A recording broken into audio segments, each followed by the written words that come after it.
Hello, hello, hello. Welcome, welcome, welcome to my third attempt of trying to record this draw with me. I was trying to record this like 3 times, and then cats woke up, cats started catting, and I had to cat mom.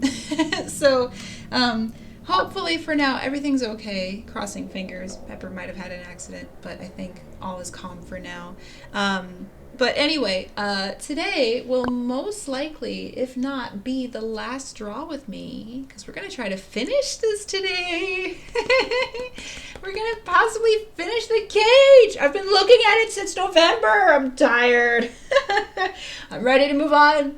I don't experience burnout at all when drawing pictures, only during the last stretch when I've stared at this for far longer than I need to, and I'm ready to move on to Snowgrave.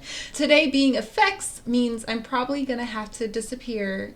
Sorry. But I wanted to give you guys a little context as to what I look at while I draw effects, because I always am basing myself off of real imagery. Even though I love to look at other artists and I see examples of how other artists answer essentially the same question as I'm asking, how they stylize it in their own way, the best teacher is real life. And I love to just look at real artists and not real artists, but real pictures and photography to give me the most information. So today, I thought we can try to finish Ralsei and SUSIE, not their shading necessarily, but texturing. I wanted to get into the rain on SUSIE's face, as well as the bloody hand that she might have from punching glass, and some of the blood that is on Mr. Ralsei's face. Which is why his fur is all ruffled right here. There's supposed to be some blood there. So, for context, basically, right after we just left the chapter of the Dark World, SUSIE just brushed her bloody hand all over Ralsei's face, and there's probably going to be a hand mark there. So, this is probably after she left, so some time has passed. The blood might have dried a little bit, and it's caked in some areas, but I also wanted to play with the idea of the tears possibly brushing down some of the blood that came with it. So the idea of blood mixing with water and Ralsei's tear water there. These are the things that I as an artist have the most fun with when I get to just play with detail. Probably way more detail than necessary, but fun nonetheless. So if I can use this as a way to teach you guys something new, hopefully that's a good thing, right? So another thing, I wanted to show you the photography that I'm looking at. So for example, I am looking at, for SUSIE's face potentially, where it's going to be wet. I was literally in the shower earlier, and I had just washed my hair, and I was looking at how condensation collects on surfaces and how water drips down like on rain. Right up against a white is a dark shadow.